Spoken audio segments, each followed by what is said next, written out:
Spring 2016 has felt quite different to me, and I couldn't quite put my finger on why, but then I had to look through what I was watching and it hit me. The season is dominated by slice of life. Not including shorts, I've counted 8 different slice of life anime this season, which is a lot more than what we usually get, and it's not just cookie cutter cute girl stuff either. There's a lot of shows that are trying new things here.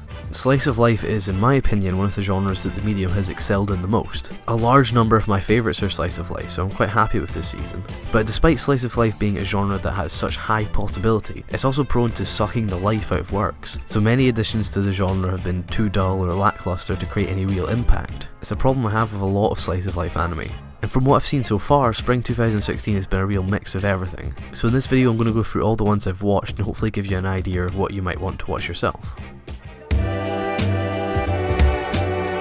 Let's start off with Unhappy because it's quite an interesting one and one that no one seems to be watching. At its core, it's very formulaic and plays off anime cliches a lot, but it uses many of those moments in its comedy. It has a pretty standard setup, school setting, bunch of girls, trivial plot points each episode, and it doesn't try and strive too far away from that, but what it does do is bring in some unique drops of comedy to keep things interesting. So there are small unique twists that come along with each character's cliches. For instance, the clumsy character is taken to the absurd when she literally breaks her bones in almost every scene, or the main character that has the cliche helpless love interest, except that love interest is a construction site sign. These little gags spice up what would have been a pretty dull set of characters. There's even some unexpected parody moments, like the Ava reference in episode 3. Unhappy relies on a lot of the comedy being quick and snappy. There's not a lot of depth here, so for the comedy to be successful it needs to be fast paced. Some of the jokes are presented with a kind of simplified cartoonish visual. Sometimes they even use manga-esque panels. This allows information to be delivered at a quicker pace, and some of the comedy can be really funny because of this. I think a lot of the charm in the series comes down to an acquired taste. If you like the kind of random absurdity of shows like the Going Home Club, then you might enjoy this one. But I understand that some people look for a bit more structure in their series,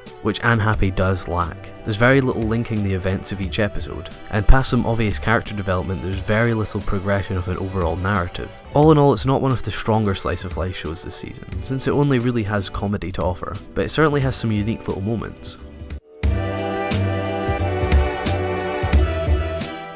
Straight off the bat, this is one that a lot of people just aren't going to get along with. It very much does what it says on the tin. It's an uneventful school comedy series that has almost no progression or goals. It plays heavily on its characters and its comedy without really creating an overall narrative. I say the characters are a big strong point for the series, the reason I go on to watch the next episode. So each episode switches the character focus, normally including our main two, Tanaka and Ota, adding in one or two of the many side characters. And these two are fairly interesting, offer a nice trunk for the series, but it's the secondary characters that really draw me in. They add a lot of diversity into an otherwise samey series. Comprised of twists on usual character cliches, their short screen time and high energy gives the show a much needed boost. Coming from the very non-comically low-key tanaka-kun, the point of the show is that our protagonist is always sleeping, and other than give the show some marketable identity and a purpose for existing, he's rather pointless. I felt that the joke worked for maybe an episode or two, but there's only so many times "oh, he's fallen asleep" can work as a punchline. And past that one singular gag, he doesn't really bring anything to the series. Because of his fatigue, he can't muster up the strength to generate any charisma. The other characters all hold much more personality and comedic value. I'd quite happily watch Tanaka-kun without the inclusion of Tanaka-kun. Tanaka's repetitive jokes seem shoehorned into an otherwise engaging comedy. I understand the show's obvious need to maintain the main theme of the series, but he could have had a lot more layers to his character, which is the problem with many other aspects of the show as well. There's no clear overall message to the narrative, and subsequently no real reason to watch it in its entirety. I've really enjoyed my viewing of Tanaka-kun so far, but as an overall series, it doesn't really have a solid reason to be anything more than an arbitrary collection of events. I feel like I've given the show a quite harsh review, and I hope that it doesn't stop people from checking out at least a couple of episodes, because there are some really nice character moments in there. Sanyo is one that takes a while to acclimatise to just understand what exactly you're watching. But on reflection, I don't think understanding is something that the series is bothered about having. What really sets it aside from others this season is its unique and delicate use of visuals, specifically the character animation. They're portrayed in a kind of cartoonish yet elegant and expressive way, using rich character movements to enhance the comedy or just the characterization. A good scene to look at would be one of the opening scenes in episode 2. They present what is really a dull and pointless scene with such personality that it gives it purpose. I mean, look at this shot when a cat walks out of a bush. Each character is given a unique animated reaction to the situation. There's lots of movement and expression created in an otherwise forgettable moment. And it doesn't just end at character animations either. As the show progresses, it visually connects all of its scenes. For example, this transition in episode 2. Now the visuals are a highlight for the series, and I think on their own a reason to check it out, but the rest of the series is up for debate, to be honest. The show is almost purely comedy driven, stopping occasionally to offer some narrative development, but the majority of each episode I watched was all conversational comedy, which was at times hard to follow. There's a large cast of characters, many of which look indistinguishable and lack variety in their personalities. I sometimes found it hard to keep up with these conversations for this reason, which kind of disconnected me with the series, and due to there being no real narrative either, I just felt pushed away by the show's lack of consideration for myself. A little structure to the jokes and episodes could have gone a long way to making me feel more involved.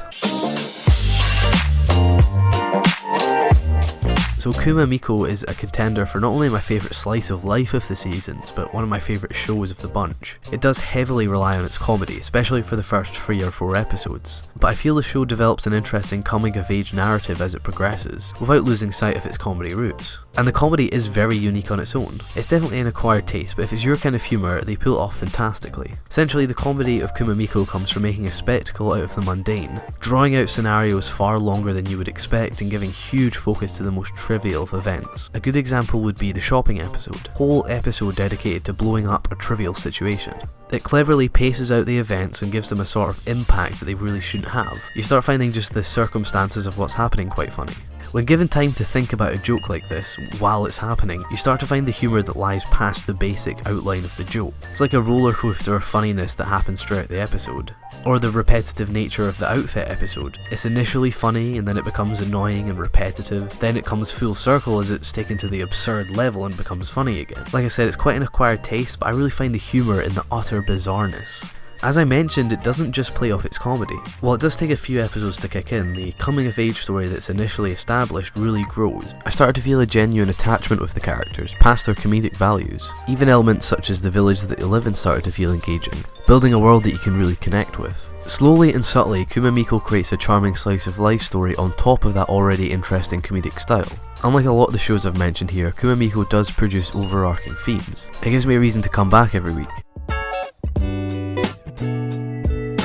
Flying Witch is probably the closest to the traditional slice of life anime. It's got a very slow, mellow pace to it, with a soft atmosphere and just a general cozy feel. And it never strides too far in any direction. The stories are always very grounded and the characters never do anything too outrageous. But that's what it strives to do. Maybe not as ambitious with its comedy as, say, Kuma Miko, or as experimental with its narrative elements, but it does nail the basics of slice of life. And sometimes being excellent in the basics can land you further than being adequate in something more advanced. And Flying Witch is a good example of this. Let's talk about the comedy too, because I think it deserves a lot of praise. Most of the comedy in Flying Witch revolves around the viewer's expectations of the characters and how they behave. Punchlines are almost always about what happens to someone or how they react to something. For example, the broom joke in the first episode works not because of what's happening, but how the characters react to it happening. Another good example would be the bizarre mandrake scene. Everything is presented in such a normal way, but the characters react in the complete opposite fashion. This creates a sort of fun quirkiness. There's a lot of slice of life to take in here. Some fantastic, some not so much, and there's still some that I've yet to check out. Bukuon, High School Fleet and Shonen Maid are all titles that I've yet to watch, so let me know in the comments if any of them are worth watching. So let's recap on what the season is offering so far. For myself, Kuma Miko and Flying Witch are the highlights. Kuma Miko has such a unique comedic style and characters that I can really engage with, and Flying Witch has such a character to its world and narrative. They've offered such an impressive set of attributes so far, I'm excited to see how they conclude. And even the shows that didn't necessarily blow me away still had some interesting qualities. Like I love the quirkiness of Unhappy and the strong characterization of some of tanaka-kun's cast. So I think we've had a really positive season so far. And there's so much more I want to talk about, but unfortunately that's all for now. Please do post your favourites from the season in the comments so I can check them out. And if you enjoyed this video, please do click the like button and share it around. And if you want to, you can click the subscribe button as well. Cheers.